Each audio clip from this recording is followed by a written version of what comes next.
preparado un programa que incluye dos momentos. El primero son las palabras de bienvenida y apertura a cargo del magíster Carlos Javier Gallardo Burgos, docente encargado del curso. Luego, las palabras de la magíster Nelly Cárdenas Goyena, directora de la Escuela Profesional de Historia de la Universidad Nacional de Trujillo, y también las palabras del estudiante Enrique Fabricio Bayona, encargado coordinador del evento. Posterior a ello, en un segundo momento, iniciaremos con el ciclo de ponencias a cargo de los estudiantes Nils Arlington Aroabat e Isela Chávez Rodríguez. Después de cada exposición, va a haber un intermedio con un número artístico a cargo del estudiante Manuel Terrones. Y bueno, así que empecemos. Le damos el micrófono al profesor Carlos Javier Gallardo, quien dará unas breves palabras de apertura. Muchas gracias, Keila. Buenas tardes. Buenas tardes. ¿Cómo estás? Es un placer para mí dirigirme a todos y cada uno de ustedes para darles la bienvenida. Un saludo afectuoso a nuestra directora Nelly Cárdenas Goyena, que me dice en algunos momentos se estará incorporando a este evento virtual. A los invitados especiales, por supuesto, y a ustedes, mis 27 estudiantes del curso de Identidad Cultural Nacional, el cual tengo a mi cargo. Bueno, estas palabras quiero reservarlas precisamente para ustedes, jóvenes estudiantes. Mi total reconocimiento por su compromiso, su dedicación para organizar este evento virtual, el cual se inscribe en el marco de la responsabilidad social de la Universidad Nacional de Trujillo, que nos exige, ¿no?, articularnos desde nuestra labor educativa con las demandas, las exigencias de la sociedad local, regional y nacional. Es por todos conocido que nuestro país, marcadamente multicultural, plurilingüe y ecológicamente biodiverso, aún no ha consolidado plenamente su identidad y autonomía. Nuestra nación, hay que decirlo, no termina de construirse sólidamente, prevalece la aculturación, la informalidad y el incumplimiento de las normas. Sin embargo, desde la academia, en general y de modo particular, desde experiencias como las que estamos desarrollando, estamos haciendo frente a estos desafíos de rescatar nuestras manifestaciones socioculturales, nuestros sistemas de creencias, nuestros saberes populares, con el fin de preservar y desarrollar nuestro patrimonio cultural material e inmaterial, que sea esa base, ¿no?, para la creación de nuestra identidad cultural y, en consecuencia, la formación de personas íntegras y humanas como ustedes. Permítanme, por favor, nombrar a mis estudiantes como un acto de reconocimiento y aprecio personal por todo el esfuerzo realizado, y lo voy a hacer en orden alfabético. A William Anderson Alfaro Aro, José Luis Ávila Concepción, Enrique Fabricio Bayona Rascue, a Yames Yaider Castillo Chávez, Lucía Jiménez Castillo Palomino, Luis Roberto Castillo Sandoval, Isela Claudelina Chávez Rodríguez, Ángel Colina Gamboa, Joseph Daniel de la Cruz Rodríguez, Marcos Alexander González Vera, Araceli Gutiérrez Guevara, Nils Aro Abad, Alison Nicole Holguín Evangelista, Elton Aliquín López Esparza, Giancarlos Minchola Zavala, Franco Ramses Pala Chávez, Roger Eduardo Paredes Cruz, Yanira Naomi Pérez Alayo, Joseph Daniel Ponce Gutiérrez, Marc Anthony Ruiz León, Cristian Joel Tarrillo Romero, Piero Leonel Terrones Alegría, Manuel Elías Terrones Tuesta, Keila Yanet Trujillo Coronado, Yelkin Edgar Verde Rodríguez, Joel Alejandro Zabaleta Carranza y María José Zabaleta Villacorta. Un gran abrazo virtual para todos ustedes. Muchas gracias y continuemos con el programa. Gracias, profesor, por sus palabras. A continuación, a las palabras del coordinador del evento, estudiante Fabricio Bayona, le damos el micrófono. Gracias por el pase, Keila. De nada. Muy buenas tardes, señores autoridades, directora Nelly, profesor Gallardo y foro presente. En esta tarde de verano me es grato presentar el primer evento realizado por la base 2020 de la Escuela Profesional de Historia de la Universidad Nacional de Trujillo. Si bien aún somos infantes en esta noble ciencia y nuestra formación ha sido golpeada muy duro por diferentes factores, esto no es impedimento para seguir por el sendero de Clio, pues, como dijo Erasmo, en el estudio no hay saciedad. Y es justamente por esto que nos hemos adaptado a las nuevas necesidades. Somos, como diría Bloch, hombres de nuestro tiempo. A este evento le hemos puesto el título Microhistorias liberteñas. Microhistorias, de acuerdo a la terminología que nos brinda el maestro Luis González, donde señala que es un relato verdadero, concreto, cualitativo del pretérito de la vida, del hombre común, de la familia y del terruño.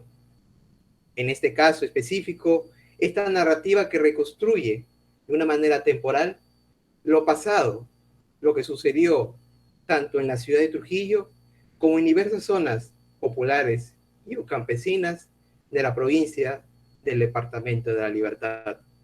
Resalto ese apartado para no caer en diversas interpretaciones que desean explicar el término microhistoria, puesto que actualmente se vive en el campo de la historiografía una diferenciación de términos, tanto de historia local como de microhistoria. Debate epistemológico que desafortunadamente no se elaborará hoy día. Puedo seguir hablando y agradeciendo por su presencia en esta tarde, pero no quisiera explayarme mucho. Quisiera que nos concentremos en las ponencias de esta tarde-noche. Ponencias que han sido preparadas con un tipo prudente de anticipación, pero sobre todo ponencias que han respetado tanto la fidelidad bibliográfica y la originalidad característica de nuestro oficio. Sin más preámbulos, comencemos. Muchas gracias. Gracias, Fabricio. Bueno, de esta manera iniciamos el ciclo de ponencias Microhistorias liberteñas. El tema que se va a exponer tiene por nombre San Valentín en Trujillo y va a estar a cargo el estudiante de la Escuela Profesional de Historia, Nils Aro Abad. Bien, a partir de este momento tiene la palabra Nils Aro Abad. Adelante. Gracias, Kaila. Bueno, buenas tardes con todos, profesor, asistentes. En nombre del Centro de Estudiantes de Historia de la Universidad Nacional de Trujillo y del curso de Identidad Nacional e Internacional, voy a hablarles acerca de lo que es microhistorias liberteñas, específicamente de lo que es San Valentín en Trujillo, en la región de la Libertad.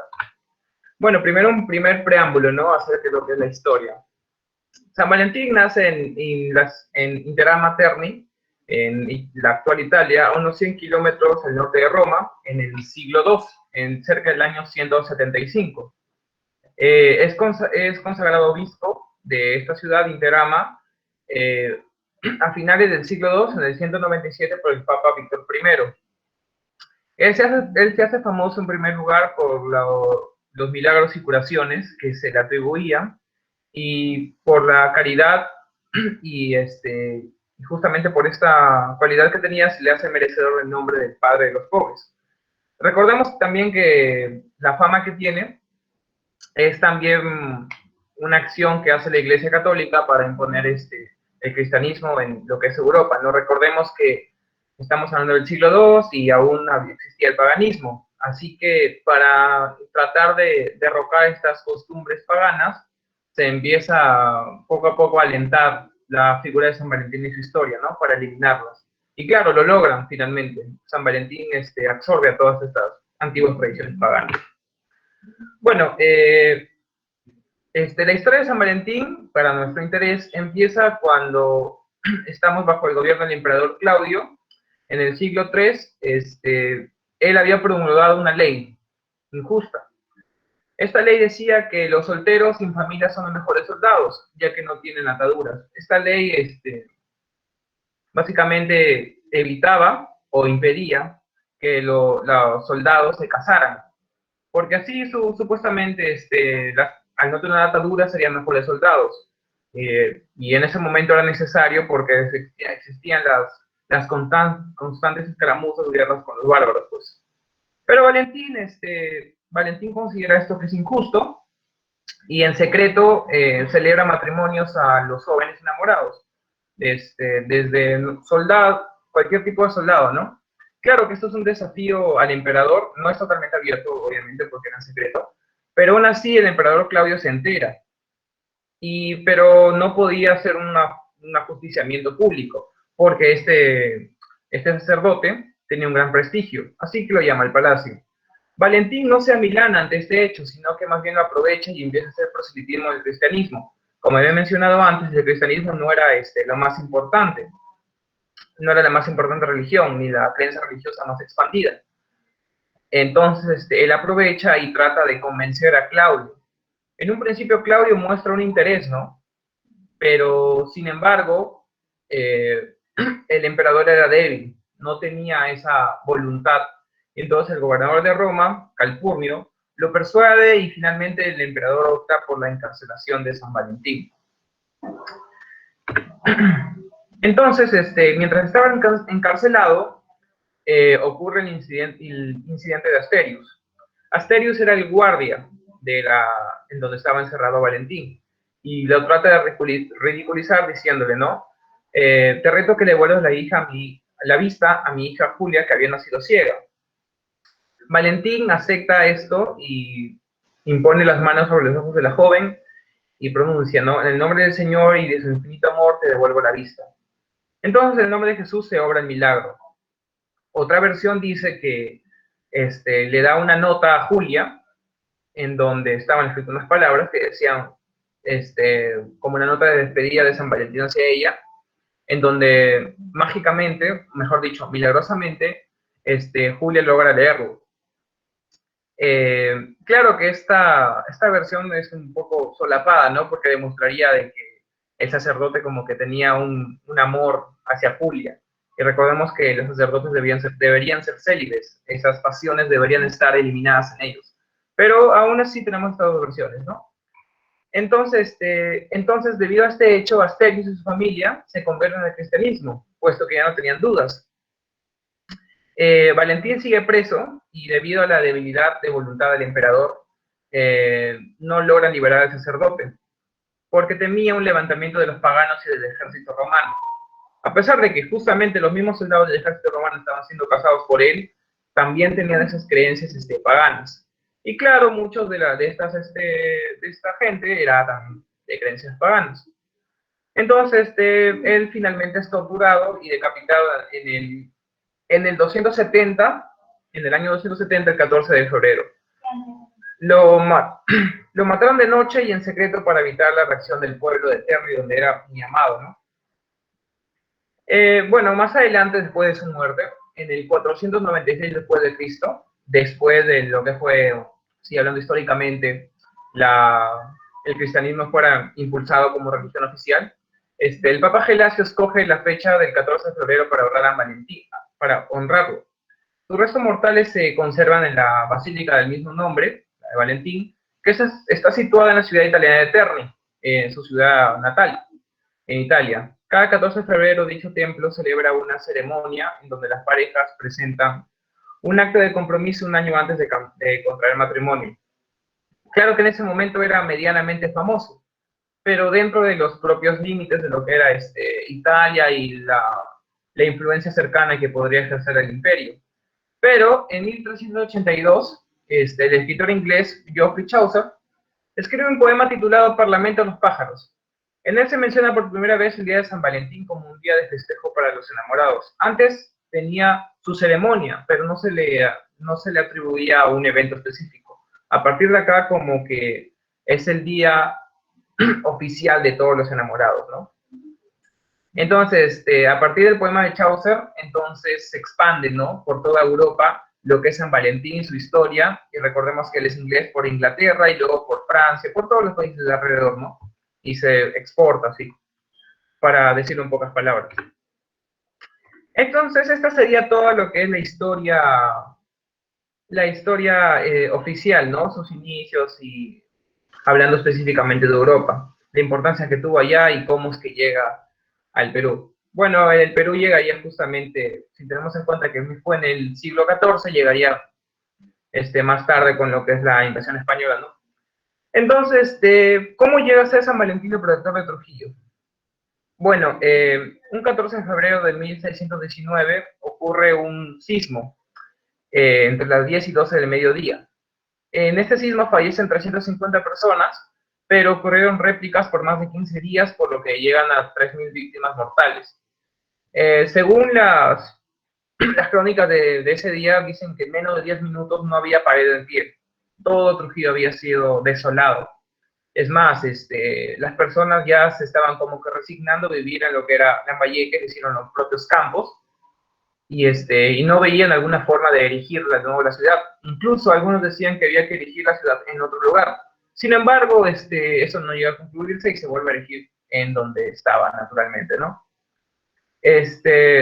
Entonces, 8 años después, en 1627, como conmemoración del sismo, las autoridades declaran a San Valentín como patrono y protector de Trujillo. Veneran a este santo con misas, novenarios y procesión. Bueno, acá hay unas imágenes antiguas de lo que pudo haber, cómo dejó este terremoto. Y claro, tenemos la comparación con lo que son el lugar actual, ¿no? Este fue uno de los peores terremotos, de los peores sismos, de los peores desastres naturales que pudo haber pasado Trujillo. Esta es de la fuente del archivo de Cristian Oliva. Y claro, acá hay otros ejemplos, ¿no? De estas fotos antiguas. Acá nos habla, ¿no? De la esquina entre los jirones Obregoso y Pizarro, que está cerca de la Plaza de Armas. Y luego también vemos una comparación de la iglesia de San Agustín. Sufrió algunos de emprendimientos de bloques en algunas de sus paredes. Claro, esto es hablando específicamente de Libertad. ¿Por qué razón tuvo, mejor dicho, la razón de ser de por qué es el protector de Trujillo? Y ahora hablando un poco ya en torno a lo que es también de todo el Perú, recordemos que el Día de San Valentín acá se conmemora como el Día de la Amistad y el Día del Amor y la Amistad también. Y habitualmente entre lo que pude rescatar, podemos hablar de los regalos, ¿no? Entre los regalos, los más, se podría decir, más comunes, más comprados comercialmente, son chocolates, bombones, peluches, como dice acá. Y claro, entre lo más común están las rosas, ¿no? Por ese color rojo que se relaciona con el amor. Pero también tenemos entre las mismas rosas una distinción, ¿no? Como había mencionado, la rosa roja es el amor, la blanca representa paz y la amarilla la amistad. Pero también algo muy, muy importante, y quizá alguno de la audiencia lo haya hecho, es el hecho de regalar estas orquídeas. Las orquídeas son una flor de la selva que es muy valiosa. En primer lugar, por la hermosura que tiene y porque no son tan fáciles de conseguir y su alto valor. Entonces, esto también se usa para expresar el amor que siente el enamorado hacia su pareja, ¿no? Bueno, eso sería todo, asistentes, profesor. Muchas gracias. Bueno, gracias compañero Nils por su exposición. Vamos a presentar el número artístico a cargo del estudiante Manuel Terrones Tuesta. Él nos deleitará con el tema musical Marinera Trujillana del compositor Teófilo Álvarez Dávila.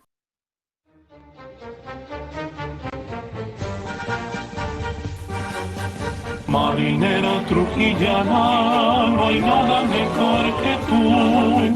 Por tu gracia tan peruana, no hay nada mejor que tú. Pa' cantarla y pa' bailarla, así como manda Dios. Eres reina y soberana en todito el Perú. Marinera trujillana, no hay nada mejor que tú. Por tu gracia tan peruana, no hay nada mejor que tú. Pa' cantarla y pa' bailarla, así como manda Dios. Eres reina y soberana en todito el Perú, sí. Desde tu mesa hasta Taná se cantan las marineras, en salones y en caravanas, con palmas y cajoneo, pero como las de mi tierra, ay, eso sí que no. Pero como las de Trujillo, ay, eso sí que no, no. Desde Tumbes hasta Tacna se cantan las marineras, en salones y en tabanas, con palmas y cajoneo. Pero como las de mi tierra, ay, eso sí que no. Pero como las de Trujillo, ay, eso sí que no. 10 son los mandamientos, yo solo 2 aprendí. El primero, amar a Dios, y el segundo, amarte a ti. Y que siga la carrera. Marinera trujillana, no hay nada mejor que tú. Por tu gracia tan peruana, no hay nada mejor que tú. Pa' cantarla y pa' bailarla, así como manda Dios. Eres reina y soberana en todito el Perú. Marinera trujillana, no hay nada mejor que tú. Por tu gracia tan peruana, no hay nada mejor que tú. Pa' cantarla y pa' bailarla, así como manda Dios. Eres reina y soberana en todito el Perú, sí. Desde Tumbes hasta Tacna se cantan las marineras, en salones y en jaranas, con palmas y cajoneo. Pero como las de mi tierra, ay, eso sí que no.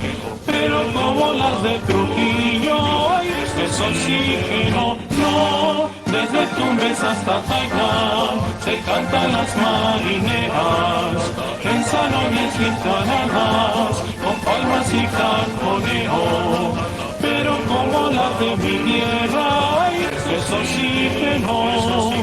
Pero como las de Trujillo, ay, eso sí que no, que no. Ahora bien, iniciamos con la última ponencia de esta noche. El tema que se expondrá tiene por nombre Las leyendas de la libertad. Estará a cargo de esta ponencia la estudiante de la Escuela Profesional de Historia, Isela Chávez Rodríguez. Bien, a partir de este momento tiene la palabra Isela Chávez Rodríguez. Adelante. Directora de la Escuela Profesional de Historia, Nelly Cárdenas Goyena, profesor encargado del curso de Identidad Cultural Regional, Nacional e Internacional, Carlos Javier Gallardo, compañeros y público presente. Tengan muy buenas tardes. El día de hoy les voy a presentar las leyendas de la región La Libertad.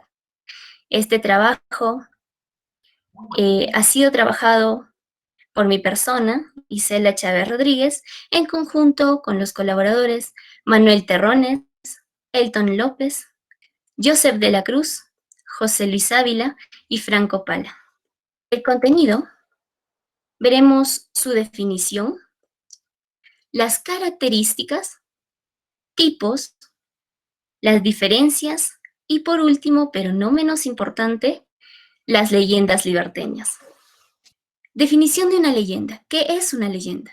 Bueno, es un relato que se transmite por tradición oral, en el cual se combina elementos reales, imaginarios y maravillosos, enmarcados en un contexto geográfico e histórico concreto.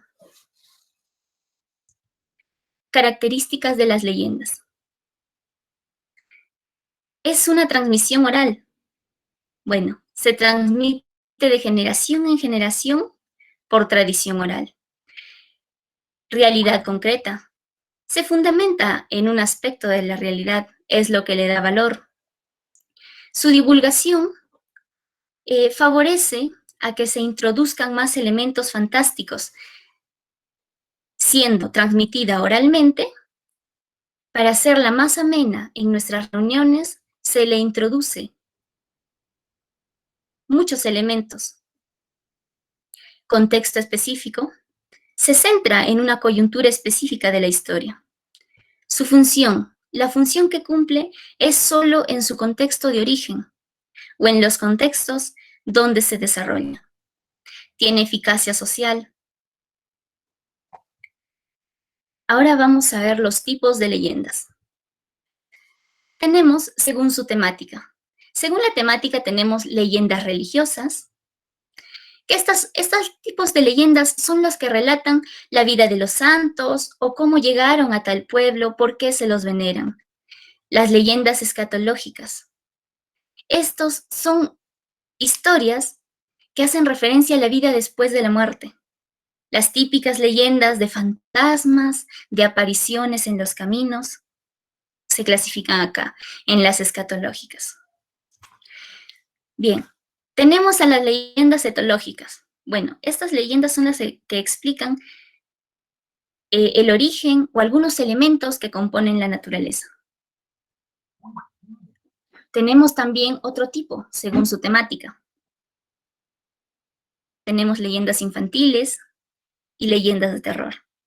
Las leyendas infantiles, pues, son aquellos relatos destinados a los niños, con muchos elementos fantásticos e imaginarios, pero adecuados para ellos, sin escenas sangrientas o sin elementos que les haga tener miedo.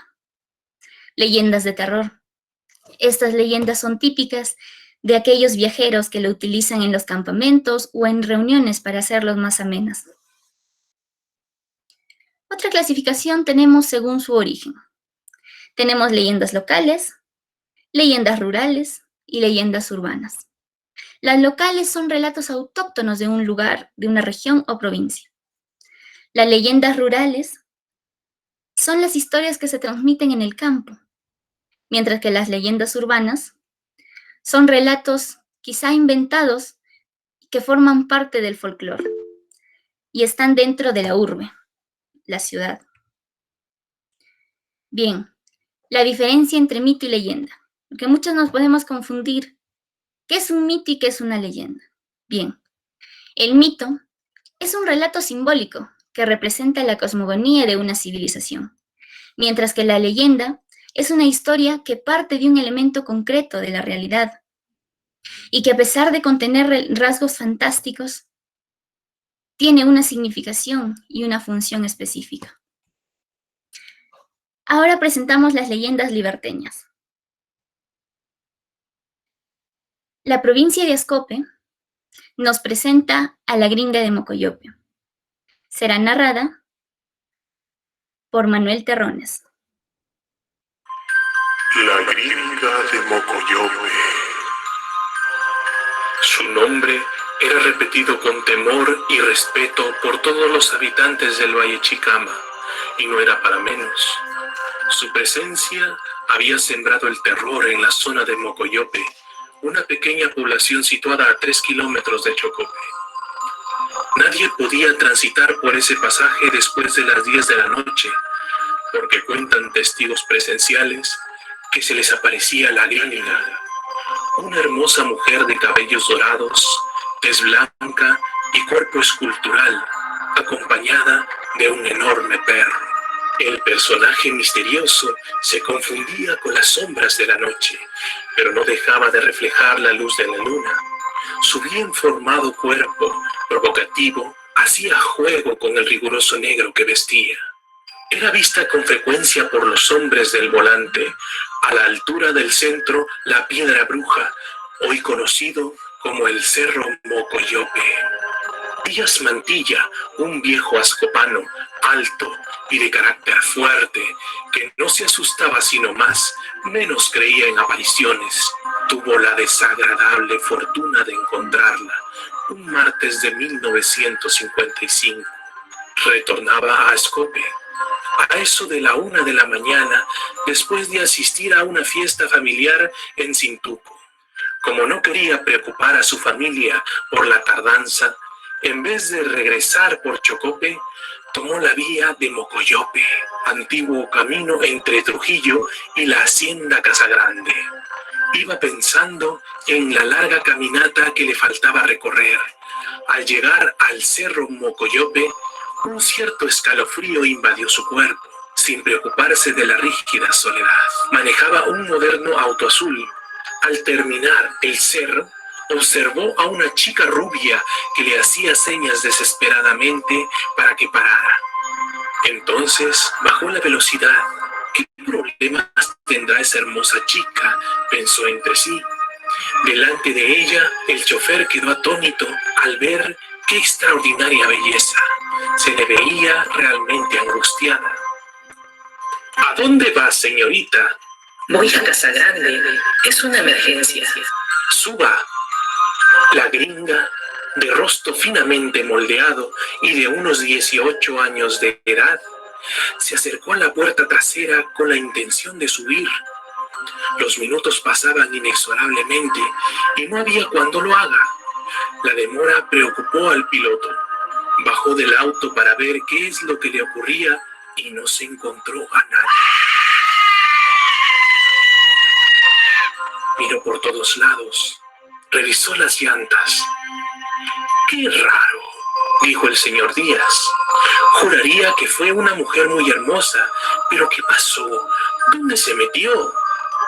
Muchas interrogantes se formulaba y le hicieron sentirse mal. Por primera vez experimentó el miedo. Sin decir una sola palabra y con el semblante aterrorizado, abordó el vehículo y emprendió una veloz carrera que parecía una competencia automovilística. No paró hasta llegar a Ascope. La impresión fue tremenda, que en sus ojos se reflejaba el más intenso espanto. Temblaba y no podía articular palabras. Su esposa e hijos, al verlo en este estado, quedaron estupefactos. Lo recostaron en un sofá y ahí se durmió. 8 horas después, despertó. Una sonrisa se dibujaba en su rostro al verse rodeado por su familia y les narró todo lo ocurrido.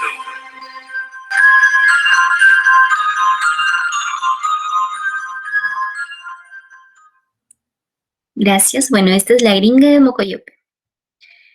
Ahora, la provincia de Pacasmayo nos presenta La Chancha Encantada. También será narrada por el estudiante Manuel Terrones. La Chancha Encantada.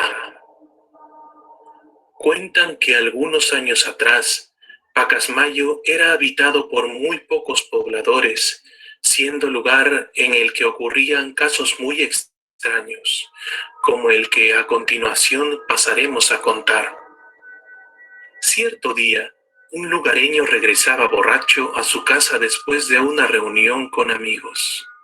Eran casi las 12 de la noche, cuando de pronto se le apareció enfrente una chancha muy gorda, hermosa y llena de vida. El señor no se creía en lo que estaba viendo y se preguntó: ¿quién habrá dejado este hermoso animal abandonado por el sendero? Me la llevaré a mi casa, pues no parece tener dueño. A nadie le importará. Pero sucedía que mientras el hombre más se acercaba al hermoso animal, éste más se alejaba. Y al rato de seguir a la chancha, el hombre, sin saber cómo, se dio cuenta que se encontraba cerca del desaguadero que desemboca en la playa. Fue entonces que, de la impresión, al hombre se le quitó la borrachera y, muy asustado, salió corriendo rumbo a su casa, la cual se encontraba cerca de donde estaba. Le contó lo sucedido a su hermano y éste lo tildó de fanfarrón. A ese hombre no se le había quitado el susto y el encantamiento de la misteriosa chancha. El hombre resolvió y dijo: «Tengo que atraparla». Y sin mediar palabra con nadie, se levantó de su lecho justo a la misma hora de lo ocurrido y salió en busca de la chancha. Se mantuvo agazapado con un fierro en la mano, justo en la esquina donde la había encontrado anteriormente, con la intención de golpearla y podérsela llevar. Después de esperar un momento, finalmente apareció la chancha, y el hombre le acertó un severo golpe que le hizo dar un enérgico grito de dolor.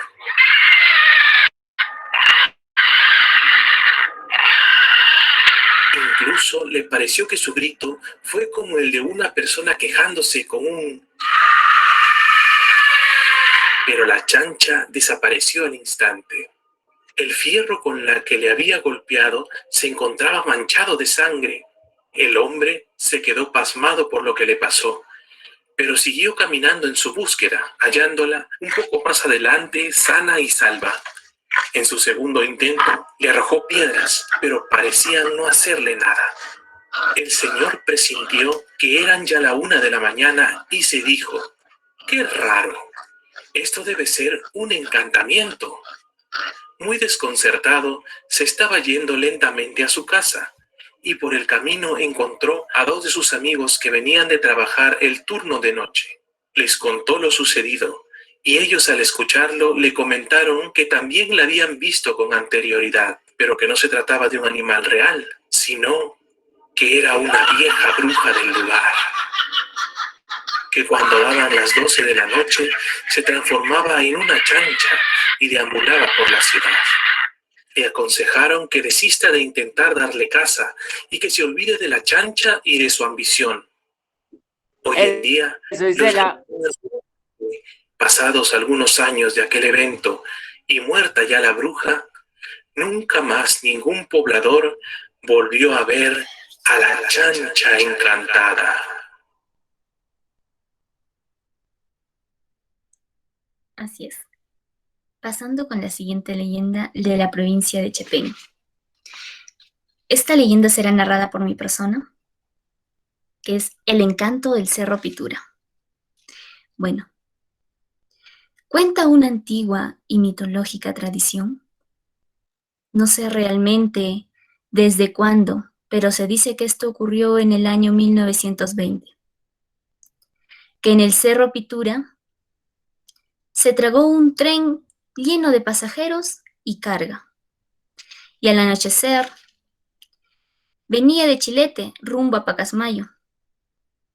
Dicen que el maquinista o piloto se durmió y no se percató que la locomotora, que venía a altísima velocidad, se salió de los carriles y se introdujo violentamente en el arenoso cerro, del cual nunca más volvió a salir.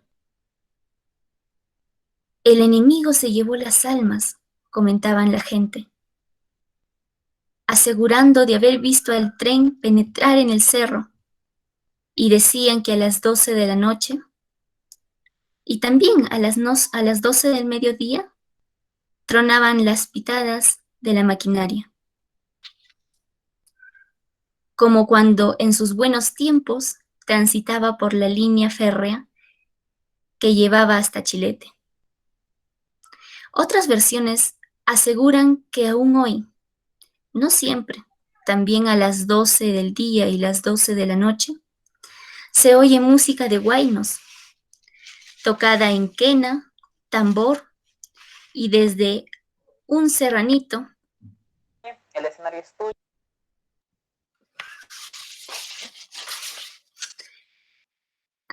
Desde que un serranito que venía contento de su tierra, tocando guainitos, con gracia y alegría, fue atraído por el cerro, que lo cubrió con arena desmoronada sobre él. Desde ahí, sostienen, se oye que el serranito silba y tamborea su música.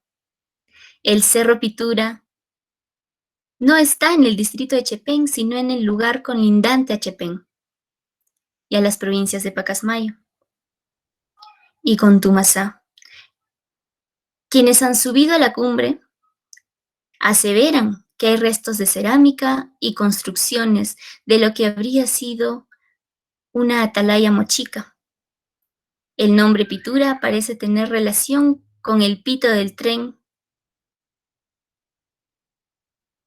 Pitura, persistencia del pito en hablar campesino, la explicación de las pitadas, la quena y el tambor, y los guainitos podría estar en violencia con que el viento mueve la arena, pero a medianoche no hay viento. Muchas versiones antiguas aseguran que el tren venía cargado de oro y con banda de músicos, y que vieron salir a 2 chanchos que con sus poderosos hocicos desviaron los rieles rumbo al Cerro Pitura.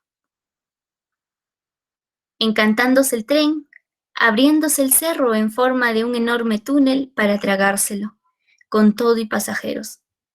A la fecha, existen muchos vivientes que residen cerca del Cerro Pitura y aseguran seguir escuchando el ruido que hace el tren y el sonar del pito. Otros dicen que ya no se oye nada, porque el encanto ha pasado a otro cerro. Gracias. Bueno, esta es la leyenda del Cerro Pitura.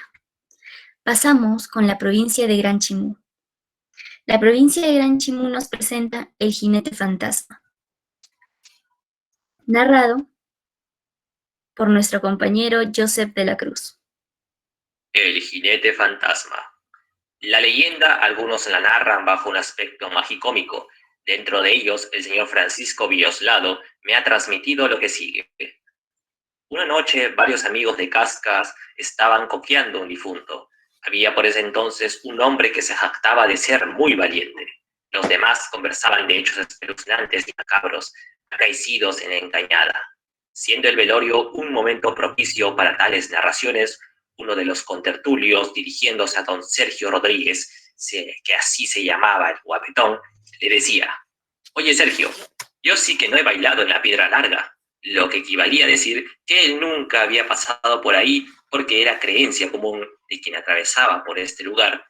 Para que tenga felicidad y no haya algún contratiempo, debería dar un baile en la Piedra Larga y colocar una cruz de palitos en una de las rocas de este sitio.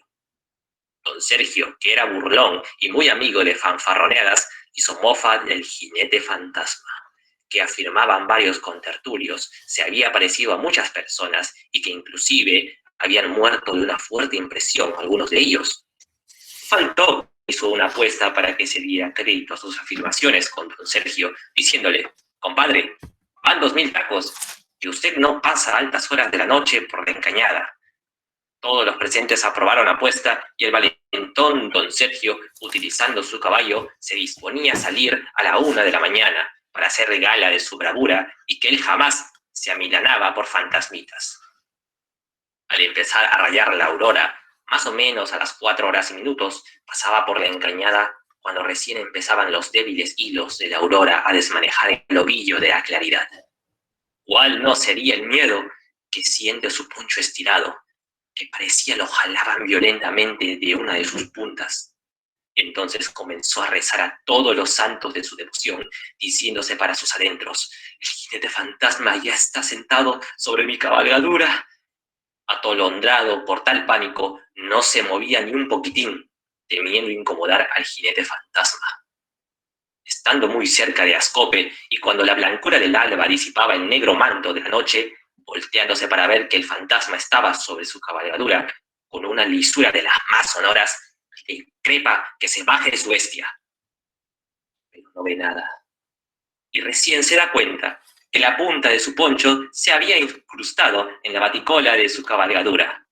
Echándose una carcajada y queriéndose jalar las orejas, tarde se da cuenta que su temor había sido irracional.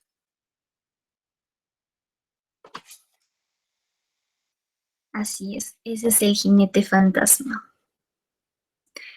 Continuamos con la provincia de Julcán, que nos presenta Julcani, un deseo letal, contado por nuestro compañero Joseph de la Cruz.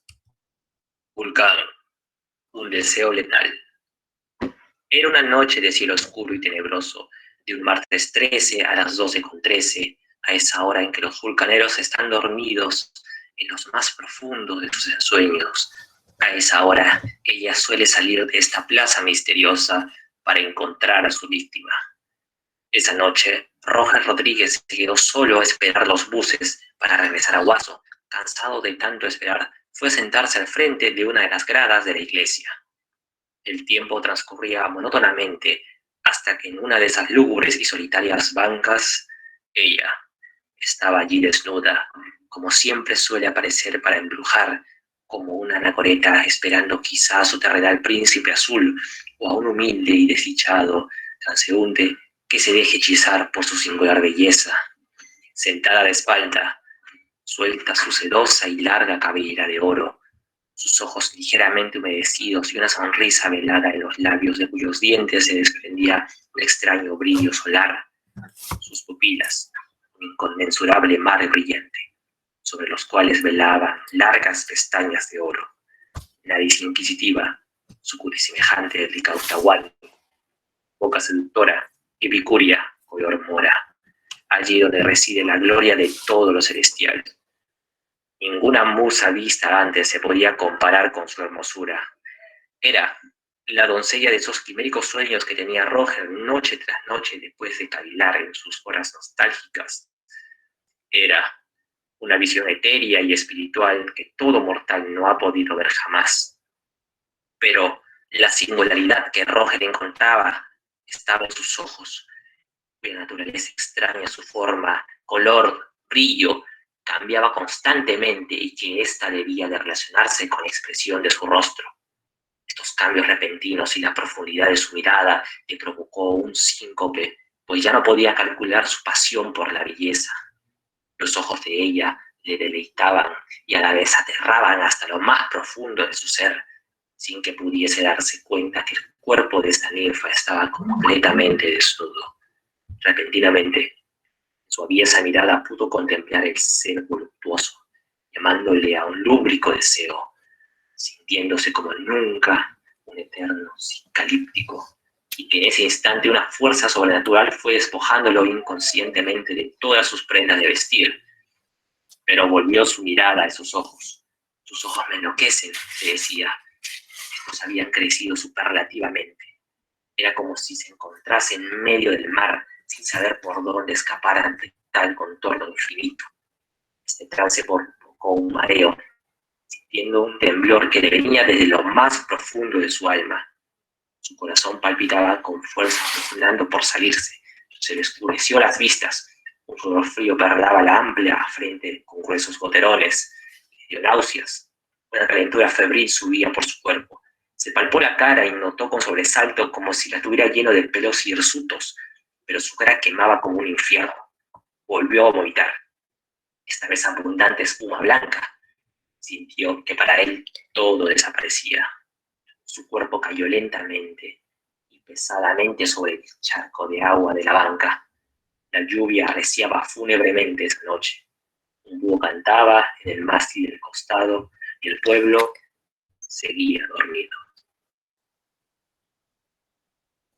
Gracias. Ahora vamos con la provincia de Otusco. El rocoto y la pastorcita, narrada por nuestro compañero Elton Esparzo. El rocoto de oro y la pastorcita. Muchas pastoras se acostumbraban a llevar su ganado para abrevar en la laguna Urpillao. Con frecuencia, al cerrarse la tarde, como algunas campesinas podían observar una nutrida planta de rocoto a las orillas de la laguna. Sus frutos eran dorados y deslumbrantes, por lo que una de las muchachas al cogerlos se hizo una persona muy adinerada.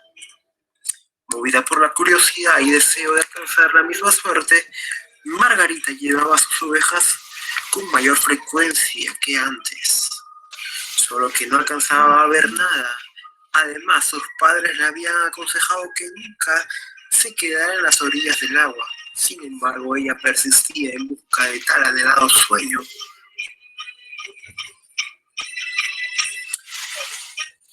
Hasta que un día, de sol primoroso y radiante, contempló los helados frutos que parecían pedirles que los cogieran. Entonces, obsesionada por la extraña visión, la pastora se quitó la rueca con la que hilaba y se acercó a recoger los rocotos de oro. Pero en esos precisos momentos se resbaló y se sumergió en las lagunas. Apenados los padres por la extraña desaparición de su hija, se pusieron a buscarla desesperadamente. Pero todo todo fue inútil. Solo encontraron la rueca y el rebaño ajeno a la desgracia. Es así que en las noches de luna llena, cuando los caminantes pasan por ese lugar, pueden escuchar tristes y desgarradores lamentos. Cuando tal cosa sucede, es signo de sequía y de desgracia.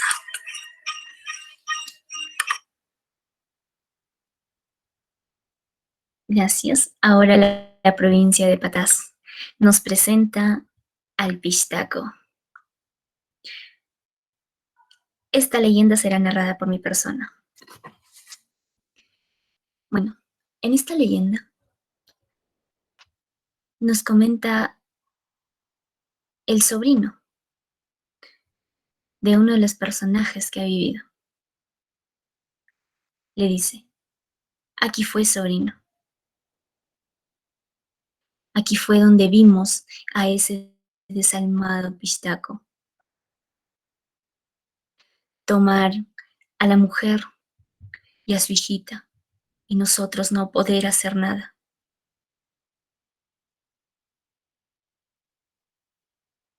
Yo desde pequeño he andado por estos caminos, siguiendo al viejo Goyo, tu abuelo. Sus cosechas de café en San Francisco era la razón por la que íbamos.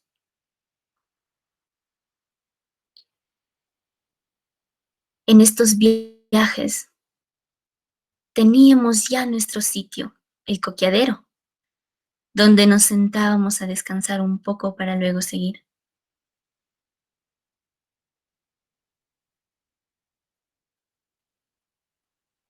Ya hace mucho tiempo, aquel fatídico día, nos sentamos a descansar como siempre. Pero tu abuelo estaba inquieto. Algo le llamaba la atención y no dejaba de ver al horizonte. De pronto,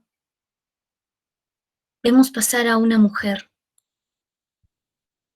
con una chinita de sus 10 años, quizá. No sé cuál era el apuro, pero no querían pegarse a nosotros. Iban muy aprisa. Entonces, pero el abuelo seguía viendo a la asomada. En ese momento sacó su machete y comenzó a afilarlo en las piedras. No entendíamos qué pasaba. Pero de pronto el viejo vino como a rastras. Nos hizo una señal como de silencio, que nos calláramos y que estemos quietos. No sé si hacíamos una emboscada al enemigo o si nos ocultábamos. Pero en eso, que estábamos ocultos detrás de las rocas, vemos asomar a un caballo y a su jinete galopando. En ese momento, mi abuelo más nos cayó silencio. La mujer estaba sentada al borde del arroyo. Con la pequeña, habían sacado sus fiambrecitos del quipe para descansar y alimentarse un poco. Llega el desalmado vestido de negro. No sé si tenía más negra el alma que el traje. En ese momento se baja, toma a la mujer de las trenzas. La mujer, sabiendo lo que iba a pasar, le suplica. Tiene resistencia, pero no le serviría. Taitita, papacito, no me hagas daño, le dice la mujer. Pero él, tomándola de la negra cabellera, sacando un cuchillo curvo y azotándola en el aire, la decapitó, cayendo el cuerpo, aún palpitando la sangre hacia el arroyo y la cabeza a un costado. La niña gritaba con espanto. La mujer tenía el rostro un rostro de miedo y espanto en los ojos. Minutos, segundos más tarde, la niña corrió el mismo destino.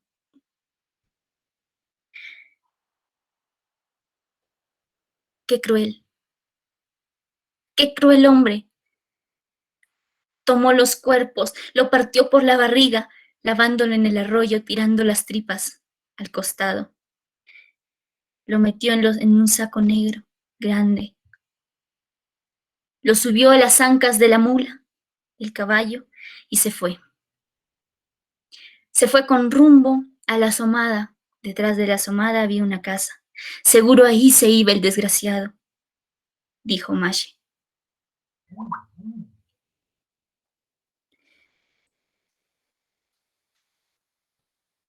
Pude ver en sus ojos que aún recordaba. Se perdió su mirada en el horizonte y en sus recuerdos. Pobre niña, pobre mujer. Fueron las últimas palabras de Mashi y se quedó en total silencio y perdido en sus recuerdos. Gracias. Perdón.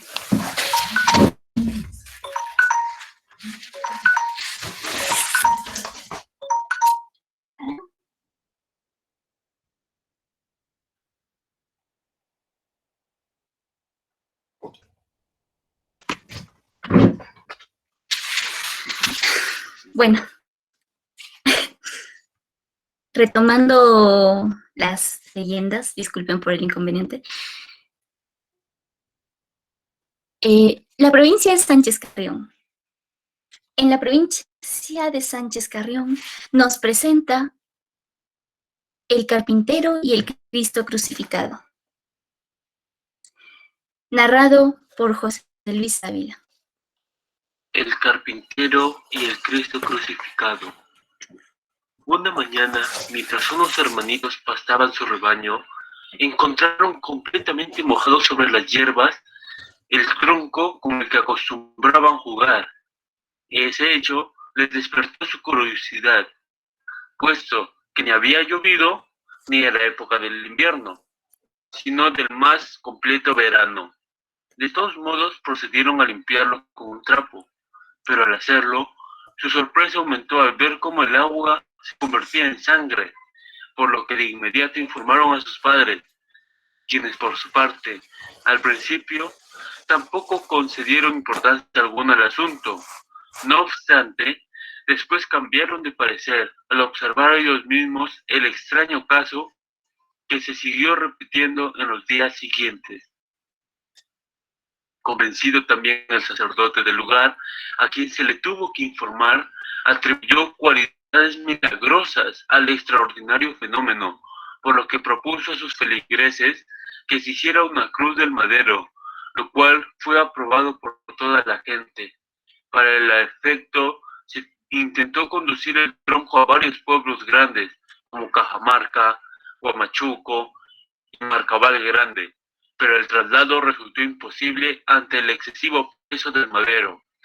En vista del serio inconveniente, se optó por Marcavalito. Entonces, la fe de los creyentes se multiplicó considerablemente, porque, ahora sí, el tronco resultó muy liviano. Llegados a su destino, se reunió a todos los carpinteros para designar al que confeccionaría la cruz. Pese a que hubo varias ofertas, la tarea se encargó a un anciano desconocido, quien no solo se ofreció voluntariamente, sino que incluso pidió que no se preocuparan de su alimentación y alojamiento, ya que él mismo proveería tales necesidades. En cambio, pidió una semana de plazo, tiempo durante el cual no debería ser interrumpido en absoluto, así como una casa en la cual se encerraría para dedicarse a la construcción de la obra. Aceptadas las condiciones, empezó a transcurrir el plazo, día por día, y cuando se venció, la gente se dirigió a donde se suponía que sería el carpintero. Se le llamó al anciano, pero nadie contestaba. Se insistió una y otra vez, con el mismo resultado, por lo que no hubo más remedio que violentar la puerta y entrar en el ocasional taller. Todo esto era inexplicable. No había ni rastros del anciano carpintero.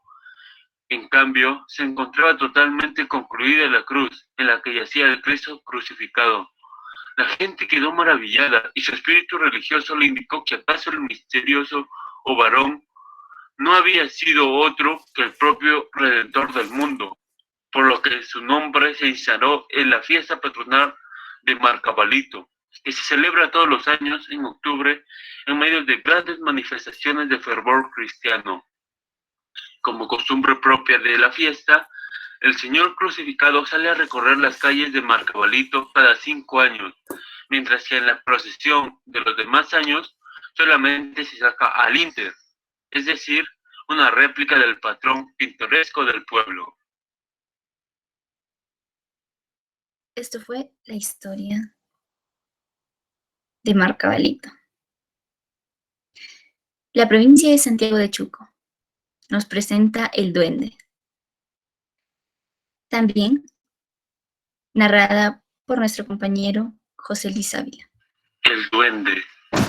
Se dice que hace muchos años atrás, don Benigno Rojas, un honorable santiaguino, venía a todo trote, montado sobre un hermoso caballo blanco. Vestía poncho de lana color beige, sombrero blanco de palma. Su silueta se apreciaba bajo una luz plateada de luna llena. Era una noche quieta, de frío penetrante y profundo silencio. Solo se escuchaban los cascos sonoros y acompasados del corcel. Don Benigno tenía prisa en llegar a Santiago, pues venía cabalgando por el camino a Cungay. Pasaba por la cueva de Huancapongo. De pronto se escuchaba el llanto de un bebé recién nacido. El hombre, qué asombrado que un bebé tan pequeño se encuentre solo a altas horas de la noche en medio camino. Miró a los alrededores sin encontrar a nadie. ¡Qué madre tan desnaturalizada! ¿Cómo es que ha podido abandonar a su hijo en esta forma?, comentaba don Benigno mientras se bajaba del caballo. Recoge a la criatura del suelo, que se encontraba envuelto en un pañolón negro. Lo cobija en sus brazos, abrigándolo en su poncho. Luego prosigue su camino. Se encontraba pasando el puente del río Patarata, y en ese momento escucha la voz de un niño que decía: «Papá, papá, mira mis ojos». Don Benigno se quedó absorto de lo que escuchaba. Sintió un miedo penetrante, pero se sobrepuso, se infundió de valentía y fuerza en su ser, y no quiso prestar importancia a lo sucedido. Prosiguió su camino. Luego, a la altura del cerrillo, volvió a escuchar la voz del niño que decía: «Papá, papá, mira mis dientes». Pasmado de lo que escuchaba, desdobló su poncho para ver al pequeño. No era el bebé que había recogido, era un niño rubio, era el duende. Su cuerpo se escarapeló. Un frío intenso le invadió y con mucho esfuerzo arrojó al duende al vacío, saliendo chispas del suelo. Don Benigno arreó al caballo con fuerza, llegando a toda velocidad a su casa, casi desmayado, y con sangre que le salía por la nariz, fue atendido por sus familiares, a quien le contó lo sucedido. Gracias, esto fue El Duende. Ahora vamos a la provincia de Trujillo.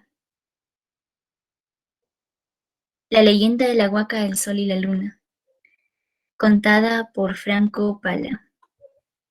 Leyenda de la Huaca del Sol y la Luna. Se dice que en la época cuando se daba culto a los dioses, dos hermanos caminaban por los campos de un pueblo asentado en el lugar. Durante su recorrido, los muchachos encontraron una serpiente pequeña con 2 cabezas. Los jóvenes quedaron asombrados de ver el peculiar ofidio con tales características poco usuales. Así es que, al llamar su atención, deciden llevarlo consigo rumbo a su hogar. Los jóvenes estuvieron prendados de su nueva mascota. No cesaban de jugar con el animal, le daban de comer mucho y la serpiente crecía con suma rapidez. Era algo imparable e inexplicable, pues el animal cada vez se mostraba más amenazador.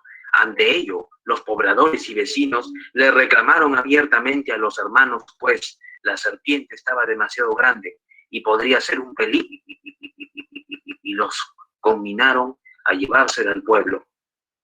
Muy a su pesar, los hermanos tuvieron que llevar a la serpiente lejos de la zona, así que la metieron a un saco y la llevaron caminando hacia el mar. Una vez en el lugar, los jóvenes dejaron el paquete con la serpiente dentro y se marcharon. Al poco rato, la víbora logra escapar de su encierro y se sabe sola en el mar, así que regresa siguiendo los rastros que dejaron los hermanos. En el camino, el enfurecido reptil iba comiéndose a los animales que encontraba, incluso a personas que se cruzaban en su camino. La bestia crecía cada vez más y se volvía aún más fiera e incontrolable. Poco a poco se acercaba al pueblo de los hermanos.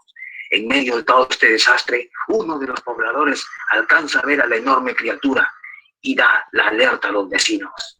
Y los hermanos también recibieron la desastrosa noticia y deciden huir con su familia y grupo de pobladores. Raudamente, toda esa muchedumbre se dirigió a las faldas de un cerro que actualmente se le conoce como Cerro Blanco, pero no advirtieron que la descomunal serpiente se había dado cuenta de sus movimientos y fue tras ellos. El pueblo estaba en un pánico total. Era un infierno lo que estaban viviendo. Los hermanos y sus vecinos llegaron al cerro y justo cuando la enorme serpiente estuvo a tiro de piedra de comérselos. El cerro se abre mágicamente, dejando ingresar a los pobladores para ponerlos a salvo. Finalmente, luego del extraordinario suceso, la montaña cierra la enorme entrada. Actualmente se puede notar en el Cerro Blanco una gran franja negra, que sería la cicatriz que le quedó al cerro luego de abrirse y cerrarse, según cuenta la leyenda. Es por eso que los antiguos pobladores, en honor al dios de la montaña que había salvado al pueblo, le construyen lo que es ahora el Templo de la Huaca. Así es. Ahora vamos con la provincia de Virú. Nos presenta El embrujo de la Duna Purpur. También será narrada por nuestro compañero Franco Pala.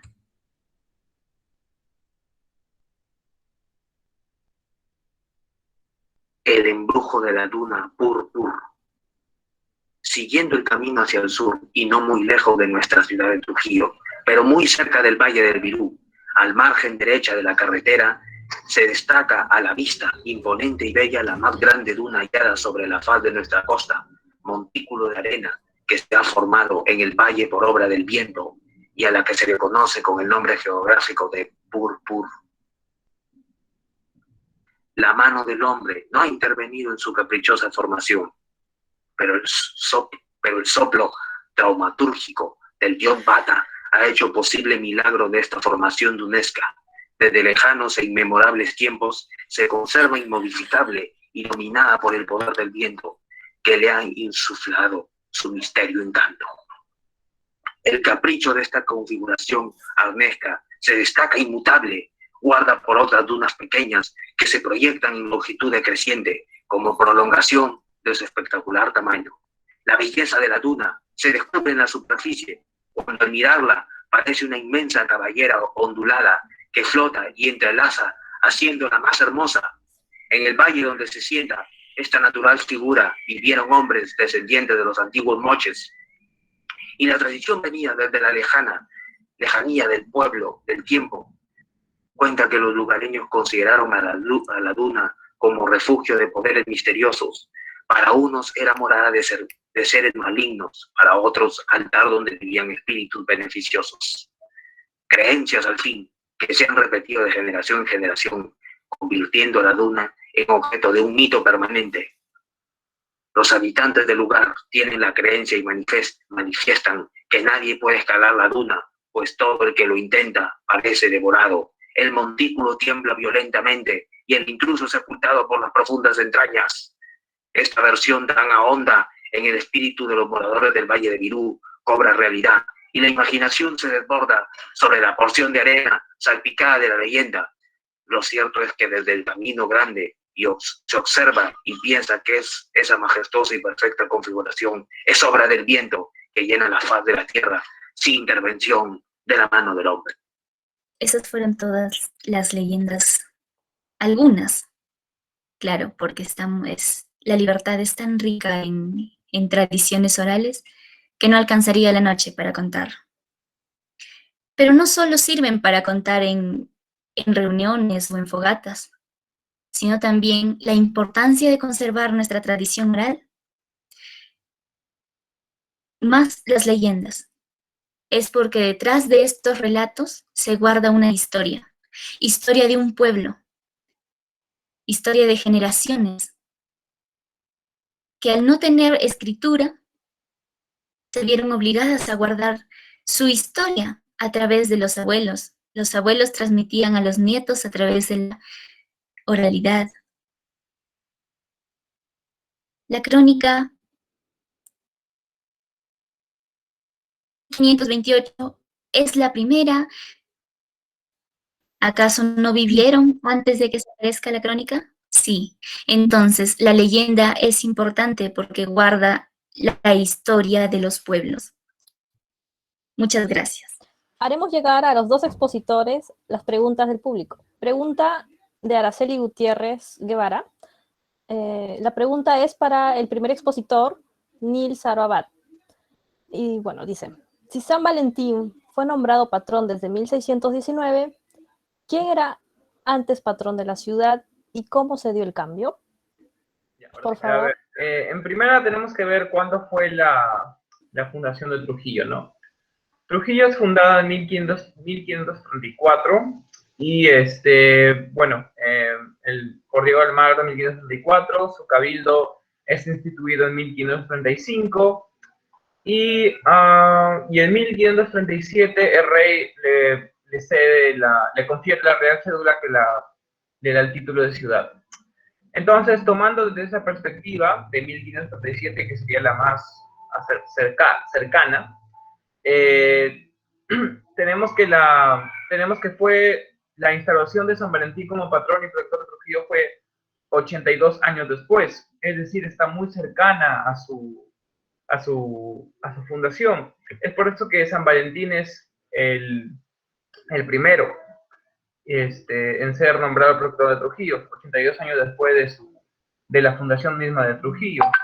Y la razón justamente fue ocurrió el 14 de febrero, entonces la fecha se concorda justamente con San Valentín, ¿no? Es por esa razón de que San Valentín sería el primero y también es el primero justamente por la cercanía entre ambas fechas del terremoto y la fundación. Aunque parezca mucho tiempo, menos de 100 años, hablando en términos de las ciudades del Perú, es un tiempo un poco largo, ¿no? Esa sería la explicación. Gracias, Nils. Ahora bien, la siguiente pregunta es para la expositora Isela Chávez Rodríguez. En referencia al pistaco, ¿es exclusivo de Trujillo o también se da en otros lugares del Perú? Como decía, la leyenda del pistaco la encontramos en todo el Perú. Costa centro, costa norte, costa sur. Sierra centro, norte y sur. En la selva hay más casos, claro, pero sí, no es exclusiva de un solo lugar, porque la encontramos en todo lo que es el país, ¿no? Diferentes versiones, diferentes encuentros. Gracias. Gracias, Isela. Hay una siguiente pregunta. ¿Cuál es la importancia para una comunidad o región el conocimiento de sus leyendas? La importancia de la comunidad a que se sepa sus leyendas es que en algún momento un historiador las tome, las analice, las retire de todo lo maravilloso y encuentre esa historia real. Esa historia que el pueblo no puede darlo a conocer mediante una escritura porque no contaba con ello, ¿no? Por eso utilizaban la oralidad, entonces ellos siguen difundiendo para que no se pierda. Claro que, como dije anteriormente, al difundirse oralmente, pues todas las personas Para que se vuelva más amena el relato, lo aumentamos algo más. Le ponemos ficción, le ponemos más palabras, entonces el historiador debe de depurar, limpiar eso y quedarse con el verdadero relato del pueblo. Gracias. Bueno, doy el micro a la directora de escuela, Magíster Nelly Cárdenas Goyena, para dar sus palabras del cierre de este evento. Adelante. Tengan todos ustedes muy buenas noches. Para mí ha sido muy grato poder apreciar toda la labor que han realizado, que a la vez es resultado del esfuerzo, bueno, efectivamente, del curso, dirigido también por el profesor magíster Carlos Gallardo, pero igual, ¿no? Pero con ese empeño, con el entusiasmo en el que nos han mostrado ahora efectivamente un resultado de aprendizaje, pero un resultado de aprendizaje con un logro bastante interesante, ¿no? En el que se ha fusionado, como se tenía previsto, acciones de información, de recreación, de cultura, números artísticos, y como hace un momento decía la señorita Isela, el conocer de nuestras tradiciones, primero fortifica a la comunidad, ¿no? Y con ello a la vez intensificamos este proceso de identidad con nuestra localidad, con nuestra región, y a la par nos ayuda, ¿no? Como una fuente de información precisamente que es utilizada por los historiadores. Entonces, reitero, primero mi agradecimiento por invitarme a participar esta noche para conocer los resultados de los trabajos realizados. Y permítame felicitar en primera instancia al profesor, al magíster Carlos Gallardo, y a cada uno de ustedes por la organización. Es cierto que a veces sucede, en algunos sectores, no sucede a todos, en todo nivel, pero es parte también de este aprendizaje, ¿no? Y como comentaba hace un momento con el profesor, estamos en unas circunstancias bastante difíciles, pero también podemos darnos cuenta que este recurso tecnológico nos permite llegar más allá. Y es ahí donde también está pendiente, y ustedes lo están haciendo en este momento, esta vinculación con la comunidad, ¿no? Debemos salir de ese espacio solo académico para dirigirnos y para vincularnos con los demás. La transmisión, la grabación de esta sesión, ¿no? De esta noche ayuda también esfuerzo a que todas las labores que ustedes hagan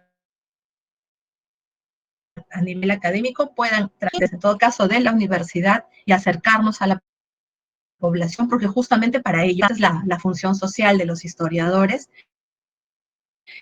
Y lógicamente, ¿no? De un antropólogo, que es el caso del docente del curso, pues se van a ser mucho mejores. Reitero, profesor Gallardo, mi agradecimiento y felicitación a usted por haber, y a cada uno de los jóvenes que han participado y han organizado también, que sea la primera de muchas más, por favor, ¿no?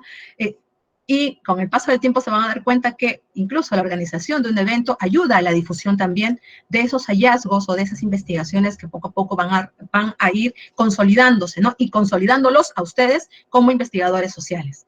Muchas gracias nuevamente y felicitaciones. Gracias, profesora Nelly Cárdenas. Bien.